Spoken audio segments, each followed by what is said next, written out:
Thank you for attending today's speaker on keeping it real on social media, guidelines for handling diversity issues. Today we'll be hearing from Ryan Whittington. Ryan Whittington has been Assistant Director of Public Relations for Social Media Strategy at the University of Mississippi since 2013. An early adopter of just about every social platform, Ryan received both bachelor's and master's degrees in journalism from the University of Mississippi. He has worked in some form of communications or public relations for the past 12 years, so give it up for Ryan. Thanks for that. Appreciate it. Thanks for being here today. As she said, my name is Ryan. I work here on campus. I'm actually from Oxford. Went to Oxford High School. Anybody else from Oxford? No one? Okay, cool. We won't hate too much on Lafayette High School, right? But thanks for having me here today. I did want to kind of talk with y'all a little bit about handling some diversity issues. And first, I'll tell you a little bit more about myself. This is my wife, not the hairy one, right? This is my wife. Her name is Beth. She works over in the School of Business. You might know her if you're a business major. And this is our child. We don't have any children. This is our dog, Bella. Big Cardinals fan. Anybody else Cardinals fan? Yes, cool, good. Cubs fans, get out. No, okay. And as she said, I've been working in university communications now since about 2013. I actually started working at the university way back in like 2003. So I know a little bit about, our area, right? The University of Mississippi. Spent a brief time at Georgia Southern University. Ever heard of it? Cool. Don't hold it against me, right? Yeah. Back home here now, though. So today, I did want to talk to y'all a little bit about social and how we handle certain issues on social media. And so you may be saying, what does this guy know anything about diversity or inclusion? And to that, I would say, you're right. I am a journalist by trade. I'm a PR practitioner. I am not a diversity or an inclusion pro. I'll be the first to tell you that.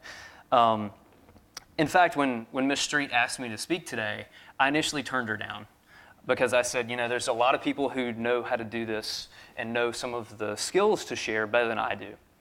And then I thought about it, and I said, let's think about this from a higher level. My current position offers me a unique opportunity to see the impact of social media, both good and bad, on individuals and organizations. It's provided me a chance to kind of gather my thoughts and think about what wholesome diversity allows for, positive communities. And that's really what social media is all about. Social is built around community.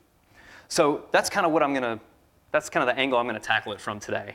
I've gathered a few guidelines and thoughts on how we can tackle some of the very difficult issues that we seem to face on a daily basis on social media.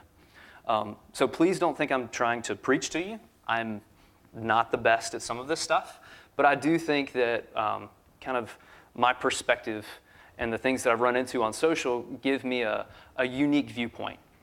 And I hope that you'll ask me some questions later on. We can talk about that viewpoint. So before we talk about these difficult issues and how we go about tackling them, we need to understand just how much social media has changed the way we communicate, and it's changed the way we interact, right? It's pretty common to see scenes like this instead of scenes like this, other than the fact that the people in this photo were definitely paid, right? Yeah, cool. So take a quick gander at this video.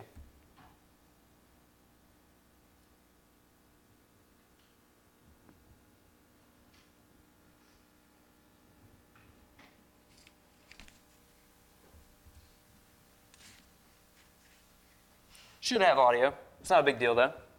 It's just nice music.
So after watching that video, what are one or two things that really stood out to you?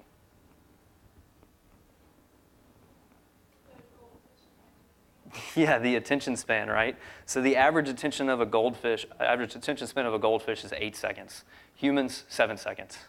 For some of us, it might be fewer, right? If you ask my wife, she would say his is fewer. That's interesting. I would challenge it's probably not been like that forever, right? What's another one that you saw that you found interesting? Start online, right? Another one that I thought was cool was the more people own a mobile device than own a toothbrush. Slightly disgusting, if not more than slightly, right? I have to tell you, that's very new to our generation.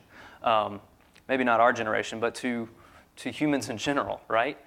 We've entered this new age where our lives are dominated by social and by mobile and by digital assets, right?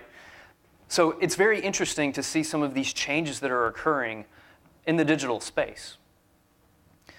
I would say that social has changed the way we interact and the way we communicate, and there's something else that's changed, and it's changed us physically, right?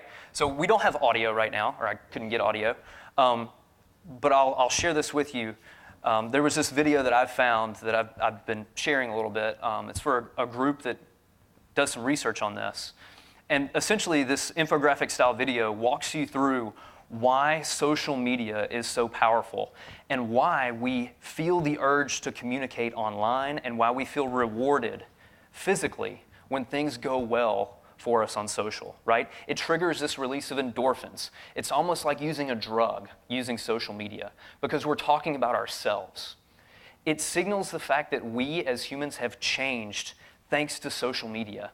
And that's very powerful. That's something that if you looked at this space 20, 30 years ago, you would say, that's new and that's different. That's never happened before. So social media has changed the way we communicate. It's also changed us physically. Now, there was also this phenomenon that this video talks about. It's called the phantom vibration syndrome. And if you've ever heard of it, it is a very real thing, especially for me, right? Have you ever maybe got an itch on your leg or on your arm or maybe close to your pocket if you keep your phone in your pocket or in your purse, and you said, what was that? Is that an itch? And you think, no, that's my phone vibrating. And then you go and you check your phone and you're like, no, I didn't get an email, I didn't get a text message, it's not a snap. What is it, right? It's called this phantom vibration syndrome. So essentially, people are reporting that they are getting this itch when it never really happens because they're thinking that their phone vibrated. This happens to me at least once or twice a day. That's scary, right? It's changing the way we think, and it's changing our brain. It's rewiring our brain. To me, that's alarming, and it tells me that our connectivity has changed us, right? So what does all this mean for our discussion today? It really means that we need a few tools. We need a few ways that we can practice acceptance of all people, personalities, cultures, lifestyles, completely online. All this at a time when there are plenty of people who cannot practice tolerance in person. It's a tough hill to climb. So I want to provide you with ways to handle some of these diversity issues and build online communities. Our first step is to define our social community and think about what makes it a good or a bad online community, right? So I just need one person who can read this for me. Yes, ma'am. In online communities, the virtual community whose members interact with each other primarily via the internet. Would you agree with that? Yes. Sure, it's from Wikipedia. It's cool, it's fine, right? So that's an online community, right? Now we need to think of ways, traits of good and bad online communities. So good, I need somebody to read the left side of this. Yes, ma'am. Good, level-headed, humor, positive outlook. Okay, would you agree with those traits? Those are elements of a positive online community? Sure, why not? All right, now I need someone to read the right hand, right? Right-hand side. Yes, ma'am. Troll, sarcasm, and Okay, so I'm going to pick on you a little bit. Do you know what a troll is? yes. Okay, can you describe to me very briefly what a troll is? Basically, a troll is somebody who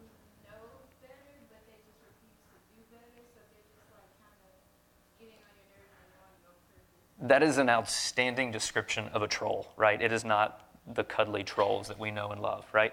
So trolls, we all know them, we all hate them, we all love to hate them sometimes, right? So trolls are one element of a negative online community. And we know the form that they come in, right? We've all grown up with social. We know that, if you take an example out of my playbook, I help run the At Ole Miss Rebels Twitter account. So what do you think has been one of the most trolled upon things from our Twitter account? I'll tell you, it's the 2 games that we beat Alabama the last 3 or 4 years, right? So we saw people coming out and saying, who had no affiliation with the University of Mississippi or with the University of Alabama, basically saying, how did y'all win? How is this possible? They trolled on us when we lost last year, of course. They're trolls. They're people who are in no way affiliated with the University of Mississippi or with the University of Alabama. Another element, sarcasm. Why is sarcasm such a negative component of an online community? Yes, ma'am? You can't necessarily perceive it as sarcasm. That's right. And it's very difficult to explain to someone, especially when you are being sarcastic online. And then finally, we have complainers.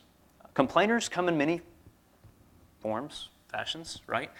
Sometimes they come on other platforms more than others. I would tell you right now that if I pulled up my Facebook page, you're going to see a lot of complaints from people that I went to high school with, right? That's kind of my age range. I'm 30 years old. I was in the first group of people who they opened up Facebook to colleges other than Stanford the same year that I was becoming a freshman at Ole Miss.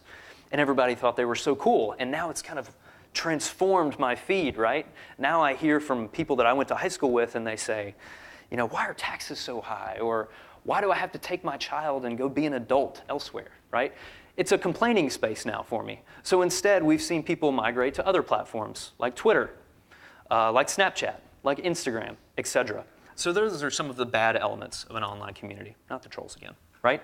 So today, what we're going to talk about are some of the issues which we keep referring. Here are just a few, right? Ethnic or cultural differences online.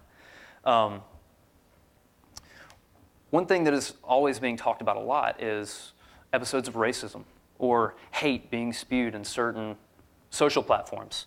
This is a geography of hate, right? This is total amount of racist tweets.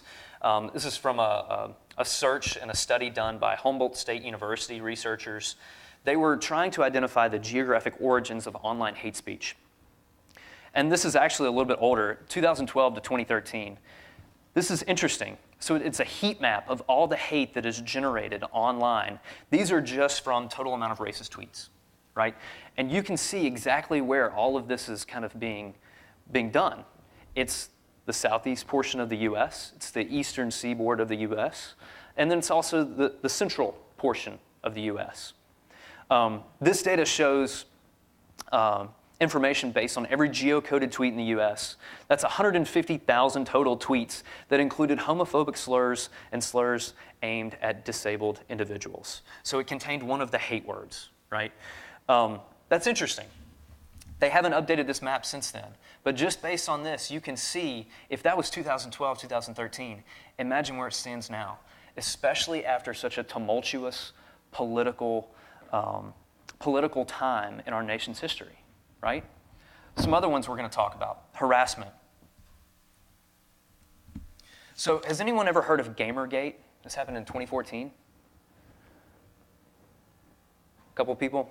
So to give you some background on this, this is a conversation that actually began around the question of journalistic ethics. But it spiraled into something that was based more on gender discrimination, especially with respect to females who were game developers in the video game space. And it evolved into attacks on women. There's some great stories that can be done on this. If you want to do a little bit more research, there were really 3 to 4 game developers who were kind of targeted with this. And one of those game developers, Brianna Wu, she was actually a student at the University of Mississippi at one time. This is kind of before Gamergate. But there was this huge hubbub that really erupted on 4chan, Twitter, and it brought not only the video game industry in some very disturbing facts about the video game industry to light, but it also brought to light this feeling of discrimination that can be thrown around on social media. So harassment is one of those issues that we need to talk about. Another one, gender discrimination. Especially hiring managers who discriminate women based on social media platforms, right? This is still a thing that exists. This still goes on. And I found this one to be an interesting quote. New research reveals recruiters judge female applicants on looks rather than content when appraising social media profiles. That's powerful. That's especially powerful knowing that right now we're at a special time in history in that we have a lot of people, especially millennials. I know you cringe when you hear that word because I'm one too and I always do. We have millennials, both males and females, who are entering the workforce. You will be entering the workforce soon enough. If you don't feel that you will be discriminated against, you need to think about it, right? Think about almost every move you make on social media. And this is one of those situations where females have been discriminated against. When analyzing the eye movement of a group of 70 men and women who were told to review a selection of Facebook profiles and to judge each person as a potential candidate for a job, the research team found that both male and female participants judged the female candidates primarily on the basis of their appearance, while they tended to form an opinion about the male candidates based on the content of their profile page. That's powerful, and it's alarming. So gender discrimination is also one of these items that we're talking about. And then lifestyle differences. What do I mean by lifestyle differences? Transgender issues, LGBT, age discrimination, and even instances of discrimination against people with disabilities, right? The list goes on and on.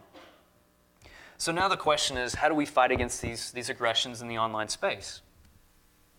We have to create, and we must, importantly, sustain communities via social media. So what are some of these tools that we can use to create and sustain these communities? So last fall, I received the opportunity to work closely with some folks over in our William Winter Institute for Racial Reconciliation and Dr. Jennifer Stolman. And we worked together to develop this graphic. And it's very simple, 10 ways to apply the Creed on social media. Some of these things that I'll talk about are kind of pulled directly out of those things. From those points, I've pared down the following practical ways, right? So number one, report it. So if you see speech online, there are plenty of ways that you can report hateful speech, especially at the University of Mississippi, right? There are bias incident response forms. There's a bias incident reporting form that you can fill out online. Report it.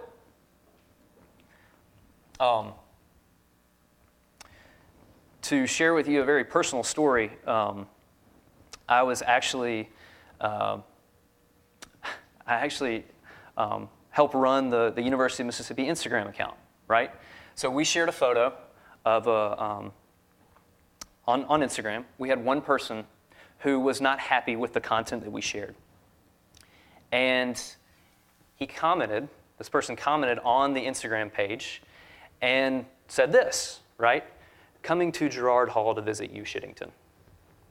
I got to tell you, as someone who has not been targeted like this before, most likely because I'm in the majority, right?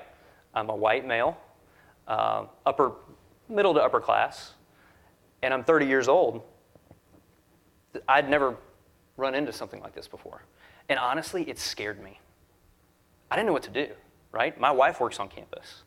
My parents live in Oxford. I was like, what if this dude did show up, right? And so you think about all these things until it really happens to you. You always say, I'd throw down with the guy, right? But what happens if he shows up and I'm not ready, right? It made it very real for me. And honestly, it was very sobering. So what I did is I said, I can either report this or I can ignore it. And at first, for the first hour or so, I ignored it. And then it started eating at me. Because what if this person came to campus and he found my wife? That was sobering, right? So I called a good friend of mine who works over in UPD. He was a detective, Jeremy Cook. Y'all may know him. Really cool guy. Great friends with him. And he said, don't worry about it. We'll take care of this. reach out to the individual, go about this the proper way. And it was fine, right? I would not have felt safe if I didn't do it. So if there is an instance of hate, please report it, right? Next, speak up and challenge harmful language. It's a difficult one to do, right? You never want to put yourself out there. You never want to be that one that calls somebody out. As a community, we condemn this language. It's important. It's powerful. Be vigilant at all times. It could happen to any of us. Practice civility and encourage education. There is this feeling on social, and y'all would probably agree with this, that it's his word versus my word. It's me versus them. I can always, I'll always come out on top, or I'm going to have the last word. Being civil on social media is an important aspect of maintaining our social communities, right? Allowing for education. Allowing for people to say, hey, I didn't think about it like that. That's a very unique perspective. That's a very real thing. Allow others to learn from their mistakes. Practice patience. That's a tough one, right? Critically analyze the conversation. This is probably one of the most difficult things to do, suspending emotion. I can tell you, I've seen it a lot. People get into tweet wars, or you get on Facebook and somebody said a very hurtful thing, and you just go back and forth constantly, especially during an election cycle, right? An election year where we saw it online constantly. Suspend your emotion. Think about what's being said. How would you talk to this person if they were standing in front of you?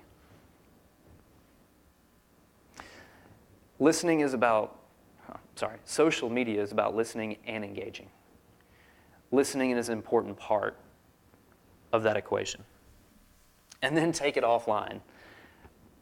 I can also tell you that many of the things that we've seen on social media could probably have been addressed if people suspended their emotion, critically analyzed the conversation, and said, let's talk about this when we aren't so angry at one another, right?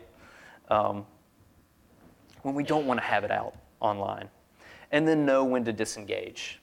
What I mean by that is, don't feed the trolls, right? Knowing when to just get off the keyboard is an important part. One thing that I did early on in my career is I sent a couple emails that I probably shouldn't have. Have you ever heard that rule? Write your email, minimize it, go to bed, come back the next day. If you still feel that way, send it. 99% of the time, you won't feel that way though. So knowing when to disengage is an important part of remaining civil. And then closely monitoring your own posts. Certainly for hateful and offensive comments, but also knowing what the best foot forward for you to put is, especially when you have a career ahead of you that people might hold it against you. Right? So this happens to me quite a bit because I'm a huge Cardinals fan. Like, y'all have no idea. Like, when the Cubs won the World Series last year, just saying that just pains me to say. The Cubs won it's gross. It's disturbing, right? But closely monitoring my own posts because I can get very passionate about sports. There are some things you probably just shouldn't say. There are some things late at night that you want to say online. Thinking back later, probably wouldn't have said that. You could probably go through my own Twitter account right now and said, he probably definitely should have said that, right? So closely monitoring your own posts and remaining mindful about what you're saying can also help limit some offensive and harmful comments. Just be nice, right? Just be nice. It'd be helpful. And then lastly, posting with a purpose. Always thinking about the future. And one thing that I speak with a lot of EDHE classes about here on campus is, where do you want to be in 5, 10, 15 years? Whatever you put on social, you wouldn't want that to come back and haunt you, right? Whatever you tweet, snap, Instagram, or post, be mindful of your goal. Post with a purpose. So there was an incident, I think about 2 years ago. Y'all have probably seen this. Y'all IMC journalism majors for the most part? You're like, yep, I've been here. Yep, okay. So you probably saw this. The incident of a man who took exception to Chick-fil-A And it was during the, I think it was an abortion conversation. He took exception to Chick-fil-A basically taking a hard stance on it. And he went through the drive-thru at Chick-fil-A, and he just went off on this Chick-fil-A employee. And she was very kind about it, didn't take a stance, said, I enjoy working for the company, I'm just here to take your order. Was very, it was a good customer service experience, right? And actually, he posted this video to YouTube, and it felt like retribution for him. It felt like he needed to do something to make his voice heard. Granted, he was absolutely, that's his opinion. He can certainly share it. The problem is, many people don't think about what will be the repercussions if I share this. And this individual was actually making $200,000 a year. He lost his job over this. And all of this could have been avoided had he just been nice, or had he just gone about it a better way, right? There were a lot of people that came to the defense of the employee at Chick-fil-A, basically saying, she had to endure this very hateful person. He didn't really use strong language, but it was the way he went about doing it, right? And so you saw headlines like this in USA Today, Business Insider, former CFO is now unemployed and living on food stamps after his rant against Chick-fil-A went viral, right? It all could have been avoided, especially had he just posted with a purpose, right? What's your goal? You always want to build your reputation, build your community, and support your friends. And that's the best way to enhance communities online. Y'all know this. Every comment makes an impact. You have an awesome opportunity. And especially for those of you who are still in undergrad, who are in the audience. You are very unique. You are very different in that you have grown up in this space. There are so many people looking for people. There are so many employers looking for people like you. And I'm sure you've heard that over and over again, especially since most of you are IMC and journalism students. You've heard this and you said, great, all right, now I just got to go get a job, or now I just got to get this degree, right? You have a very unique opportunity in that you were born with skills and you've grown up with skills that no one else in the workforce has. Use it, right? Use it to your advantage and grow positive online communities. So I hope while I've talked to you today, we've identified some of these tools that you can utilize and some of these tactics that you can utilize to handle diversity issues and build online communities. That's all I've got. Does anybody have any questions for me? Y'all are like, no, why are you still up there? Thanks for talking to me today. I appreciate it. Y'all are actually quite good because I didn't even have to call on anybody, right? I didn't have to plant any moles out here. So thanks for listening to me today. I appreciate it. And if we don't have any angry outbursts, I think that's all I got.